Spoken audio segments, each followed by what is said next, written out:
Welcome to the Politics of Everything. I'm Amber Daines, your host and podcast producer.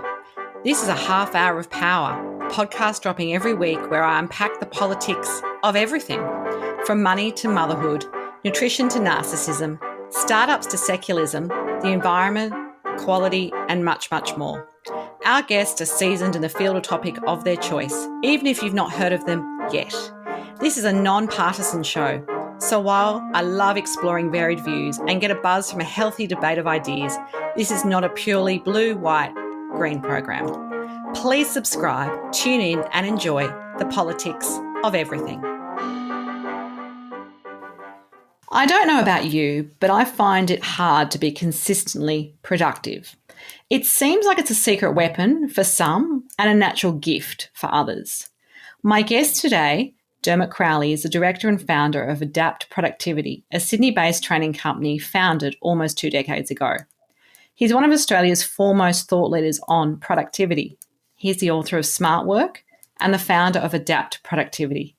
Building on many years of experience in the productivity training industry, he created Adapt in 2002 with a vision of helping management and staff in Australia's leading organisations to manage their time, priorities and emails more effectively using tools like MS Outlook and mobile technology. He's a highly inspiring yet practical in his approach to productivity in the modern workplace.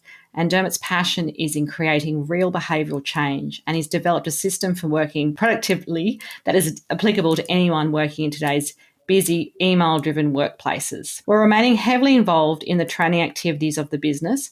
Much of Dermot's time is spent working with senior leaders and leadership teams on their productivity and their ability to lead productivity in their own teams. His pragmatic approach and wealth of experience ensure that he brings relevant strategies to the table for the leadership level. His focus on productivity technology ensures that executives are getting the most from their tools at their fingertips. And it's with great pleasure I welcome him to the Politics of Everything. Hi, Dermot. Hi, Amber. Thank you so much for having me. So I'm guessing that as a kid, obviously the world of productivity wouldn't have been something that would have come to mind. I mean, did you want to be an astronaut or something wildly different to what you're doing today? How was your early career journey formed? Yeah, look, I must say, no, productivity was not on my radar screen. And in fact, I was a completely disorganized mess until I started working in this space. But when I was a kid, I grew up in Dublin in Ireland, and I wanted to be a graphic artist. I had a very, very specific yearning to be able to draw things like cartoons and, graphic art. Anything that I could copy, I would copy. I love that. But unfortunately, I didn't have the work ethic back then to practice as much as I should have to become a good artist. And I think I hated my father for a while when he forced me to do French instead of art at school, because I thought I was going to be a great artist, but he knew that I wasn't particularly serious about it. So I got sent along another track, unfortunately. And did you end up studying something after school and that led you to a more corporate career, or where did that land you next? Yeah, look, I think I had a very interesting pathway. I didn't do well at school. I was a very intelligent kid, but school didn't really work for me in some ways, and I struggled. So I never went to university. I actually left school and started sweeping floors in a supermarket. And I have to say it was the best pathway that I could have had, because I learned to work hard. And that was kind of what was missing in my schooling. I learned to work hard, and it eventually led me to come to Australia when I was in my mid-20s. And I had this fierce work ethic, which I think stood me in good stead and led to me starting my own business. So what is your definition of productivity in business, and even in a broader sense? I mean, we think about things like time management, having those big and small goals broken down so you kind of get there a little bit every day, or is it something else that kind of, in your world, in your experience, has defined productivity for you and your clients? Yeah, look, I had a really interesting conversation with a new client just probably 2 months ago, where they were wanting to roll out a whole bunch of training to their team. And they specifically asked me not to call it productivity training.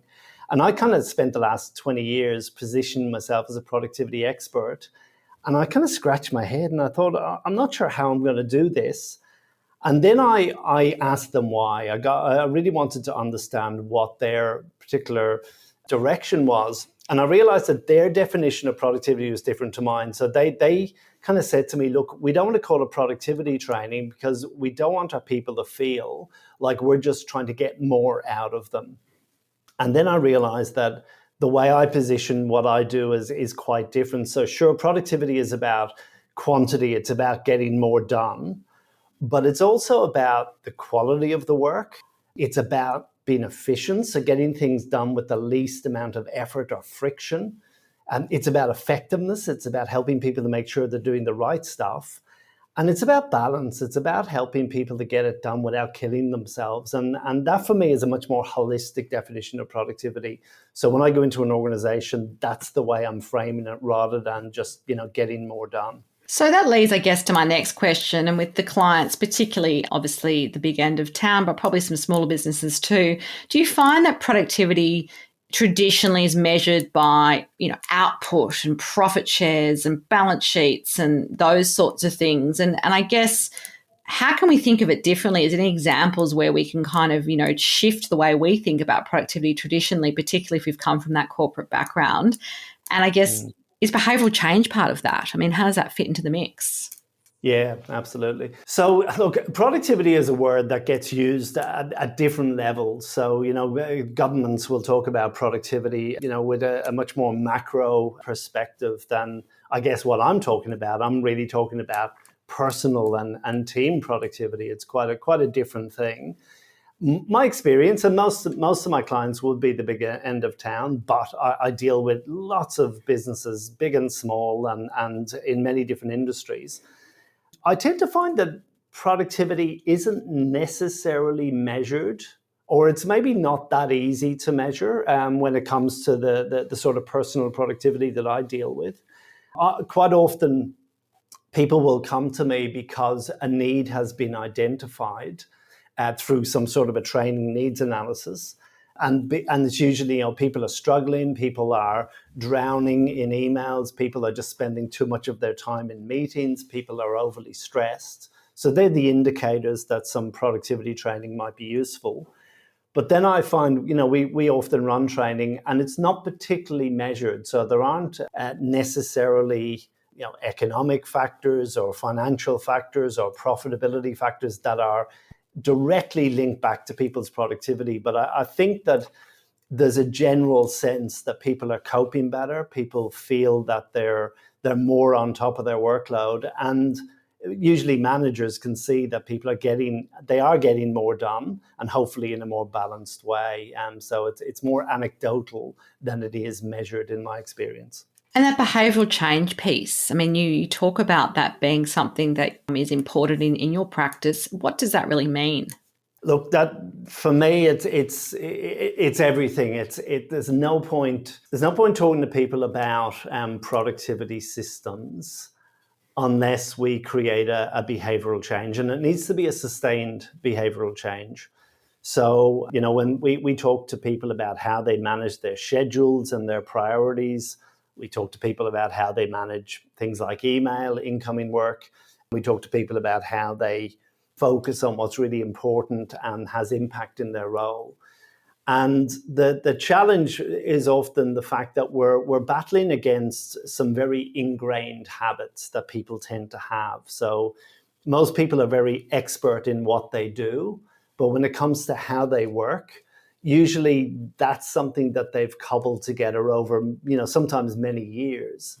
And then we come along and we're usually recommending different disciplines that kind of fly in the face of their existing habits. And that can be really challenging. So, a part of our job is to help shift the mindset and get people to embrace some new thinking and some new habits, and then to practice those habits over a period of time. I would generally say that people need to be really disciplined about practicing the new habits for at least a month, but ideally 3 months to really become masterful at those new habits, and then they don't have to think about it so much. I guess it's like any new habit. There is a period of transition, isn't there, between, the old habit, putting that in a box, and then I guess, whether it be exercise and other things in our lives, then it just becomes part of the day to day. Yeah, that's right. And I think, unfortunately, a mistake that people often make is they give up too soon.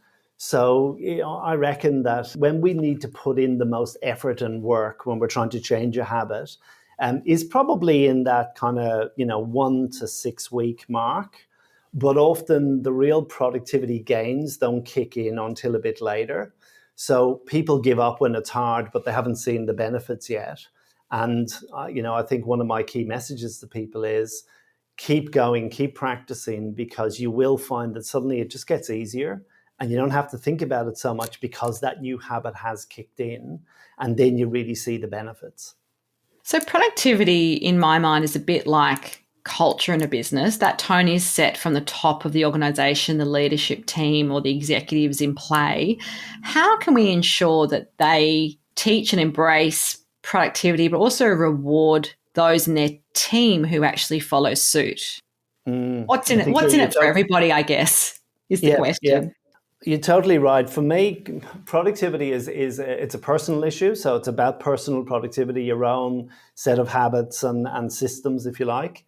But it's also cultural. And this is the reason why I've written a few books on productivity. My first one was Smart Work, which is all about that personal productivity piece.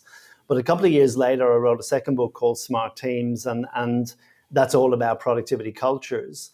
And I guess my frustration was that I was training a lot of people around personal productivity, and people loved it, and they go back to their workplaces and they'd be so excited about how this is going to change their life. But unfortunately, they often went back into a culture that just killed their productivity all over again. And I really realized that in order to create that long-term productivity gain in an organization, we needed to both attack the personal productivity skills as well as the productivity cultures. And I believe that there are probably 4 cultures that most businesses need to focus on. There's your communication or your email culture. And lots of the business I'm working with, people are getting at least 100 emails a day, if not 200 or 300 emails a day, which is just absolutely impossible to stay on top of. There's your meeting culture. And again, I'm working with people who are just spending all day, every day in back-to-back meetings. And they might be virtual and online now, but they're still back-to-back. There's your collaboration culture. And then finally, there's your urgency culture. So I work in a lot of businesses where everything is urgent and everyone is just reacting constantly to the latest urgent issue that has come up. So I kind of believe that leaders need to really step up and put productivity on the agenda, see it as a part of their role to create cultural shifts around these things, and then to put projects in place that do shift the behaviors of the team. And my belief is that culture is just a set of group behaviors. And if you can consistently change the behaviors of the group, then your culture will shift. And you'll create a new norm for everyone who works in that team or that business. I have a more technological question for you now. We've sort of looked at the people side of things, but I guess you touched on it a little bit talking about meetings with people, and I guess emails are the second one, that sort of, vampire of productivity, along with all those other channels. Like I think in the past 18 months since we've been working remotely more often, it's amazing. Like I now have to use Slack, 4 different types of video call platforms, all those tech things which are meant to make us more maybe accessible, that we can build the culture still, we can answer questions quickly without another meeting. But I think sometimes when I have them all open at once, it can make me feel like my days are much longer and not necessarily looking back, can I say I've achieved more? I've just maybe felt like I've got to communicate more, if that makes sense. Mm-hmm, yeah. How can people manage that? Because it is not just about MS Outlook now and our mobile phone. There's so much more that we have to use. Yeah. I see it as a big issue. It's, especially over the last 12, 18 months, where it has shifted to, a lot of people working in more remote locations. We have to be much more self-managed and self-driven. And technology is a part of the solution. So, with a lot of my clients, they are using Microsoft-centric tools. And one of the tools that has really come to the fore is Microsoft Teams as a collaboration platform. Now, there's other businesses that might be using Slack, or, there's any number of these platforms. But whatever the platform, the issue that it's created is people have too many different places to look when they're trying to work out what they need to do. And it's becoming very confusing when it comes to communication. The question is, do we send an email? Do we put a message on Slack or on Microsoft Teams? Do we send them a WhatsApp message? Do we have a meeting? Do I just pick up the phone and have a conversation? And there aren't a lot of guidelines in organizations around what's the right tool to use in the right situation. So that's certainly a part of the conversation that I have now with clients, to try and help them to work out, well, when is it most effective to use email? And when is it most effective to use a collaboration platform like Slack or Microsoft Teams?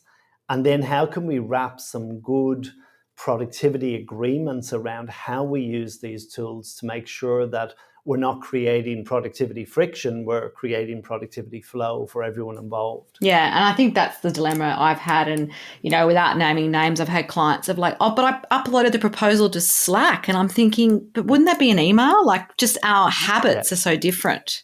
So I didn't even look in Slack. So it's been sitting there for 2 days. And I wasn't expecting that to be used in that way, if that makes sense. Slack to me was a conversation, instant message, kind of almost like MSN Messenger was for some people years ago. Yeah, that's exactly right. And look, these tools are great and they're very necessary to help us to collaborate more productively. But when it comes to delegating work, and I'm going to use a very broad definition here and say, look, I could be your manager and I'm formally delegating a piece of work to you, or I could be a client and I'm requesting some information from you. Either way, I need you to do something, or I need you to respond to me. My belief is we need to use direct modes of communication for that sort of work transfer.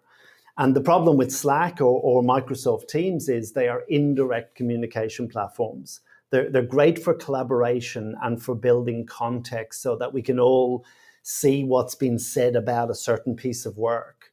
But when you need me to do something, my preference is that you send me an email, or you pick up the phone and have a conversation with me, or we have a meeting and you directly ask me to do that piece of work.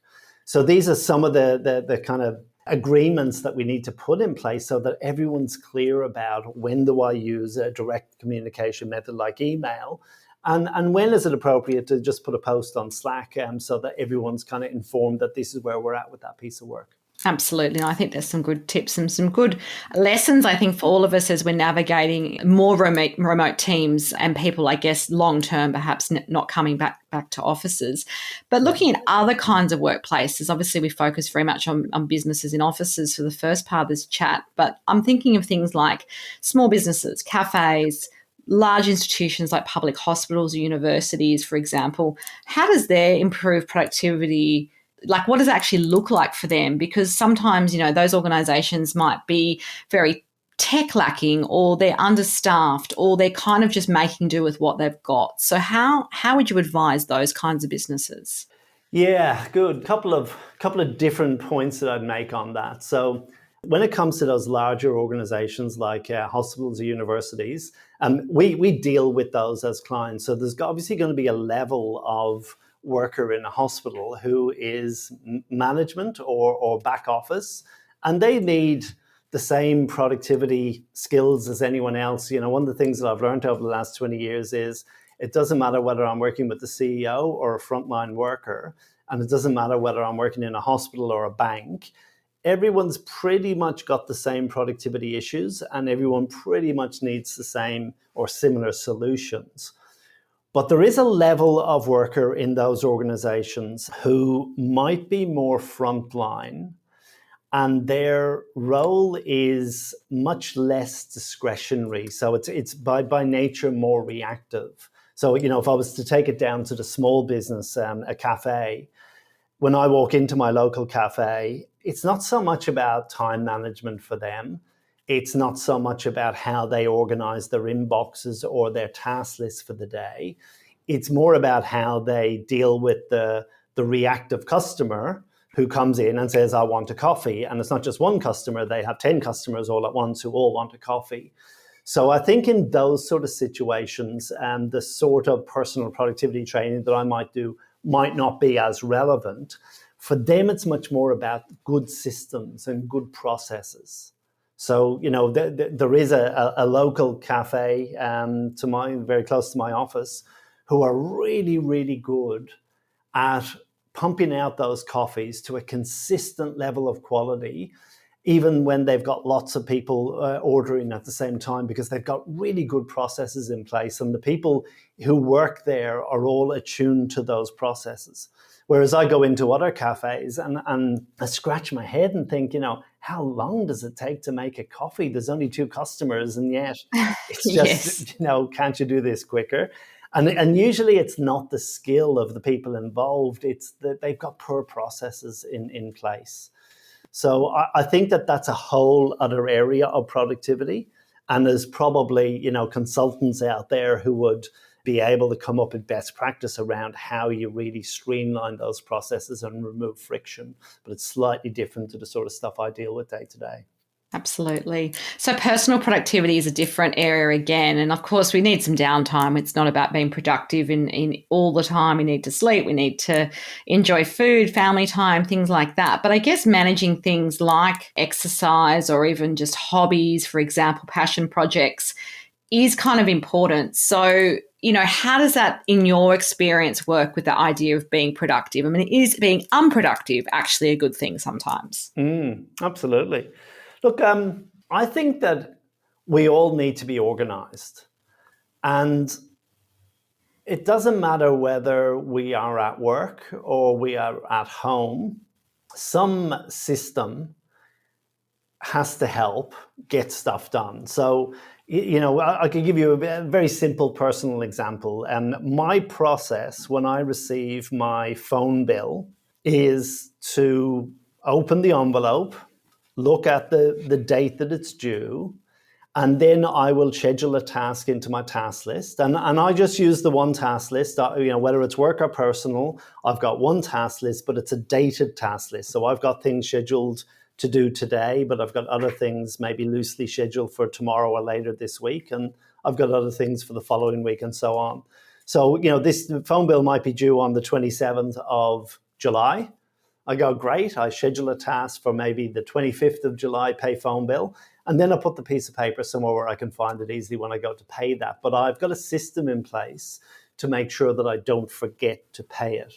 Other people in my family, I won't mention names. Not if they still want to be speaking to you at the end of the show. Their strategy is, the phone bill comes in and they look at it and they put it on the pile of papers on the desk that has the magazine from Qantas and has, flyers and all sorts of stuff. And then other stuff comes in and goes on top of it. So then a month later, we get a notice to say that we're going to be disconnected because the phone bill hasn't been paid. And then, someone will find it in the pile and go, ooh, forgot about that.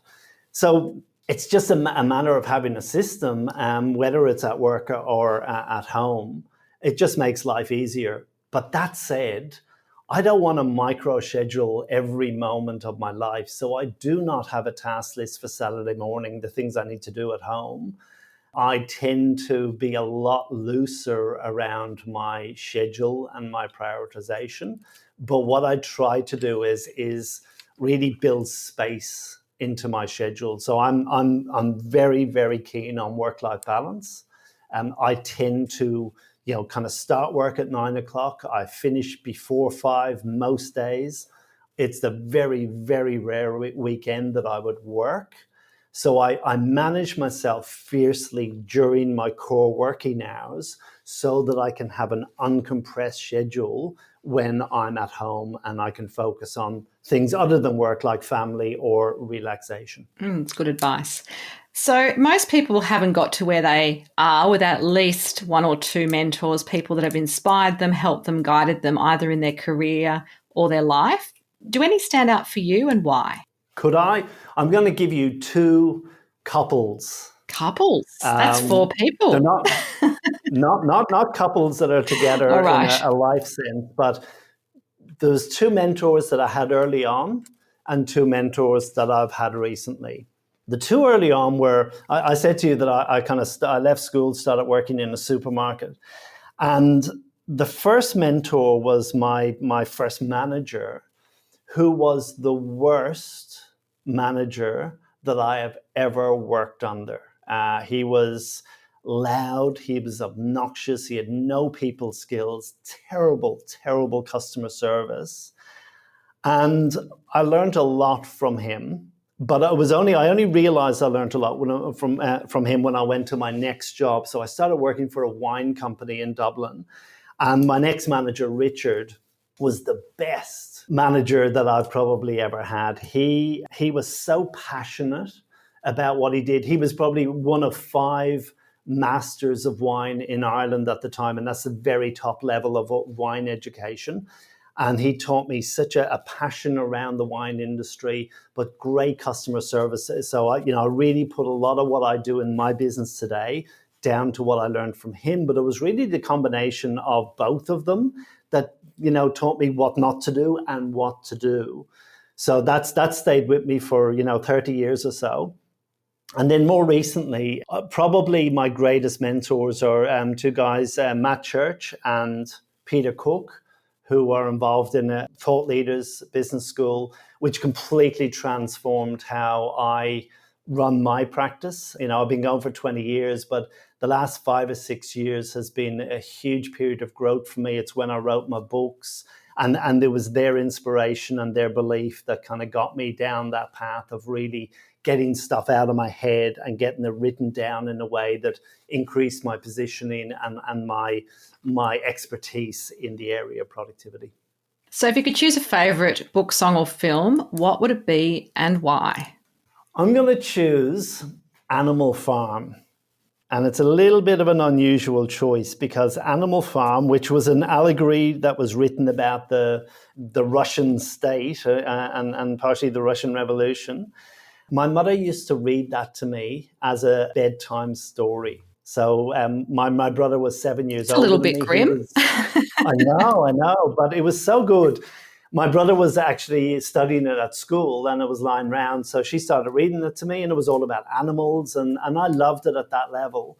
But then I read it as a teenager and I got to understand a bit of what was behind it. And I've read it again as an adult. And it's such an amazing story, but it always stays in my mind as, at the very simplest level, it was just a story about animals. Absolutely. Child's ears and adult ears will be very different to how we receive something. Final takeaway message for anyone navigating the politics of productivity. So I reckon a lot of people say to me that being productive takes discipline. And yes, it does. But so does being unproductive. I reckon there's as much work involved, if not more, and as much discipline involved, if not more, in working unproductively. And it just seems to me that, to invest some time and effort in redesigning how you work is only going to help you in the long run. And, the sort of skills that I teach are usually skills that last a lifetime, or they stay relevant for a lifetime. So don't be scared off by this idea that I have to be really disciplined. I said to you that I wasn't a particularly productive person before I started working in this field. I was incredibly messy and unproductive, but I learned to be productive. I fell in love with the whole idea of productivity, and I reckon anyone can do it. And it's not hard when you see the benefits of that productivity. Well, that was a productivity pep talk if ever I heard one, and it has been a pleasure to chat to you, Dermot Crowley, and there will be some details on our show notes of how to make contact. And it has been awesome to chat to you, and thank you everyone for listening. Until next time, keep well. Thanks so much for listening today. If you've enjoyed the politics of everything, I thrive on your feedback. So please add a short review and share the podcast with your network through Apple, Spotify, and all the usual suspects. I'm always on the hunt for new and diverse guests, so if you or someone you know has a fresh idea you're busting to get out there, please email me at amber amberdanes.com, and my crew will get back to you very soon.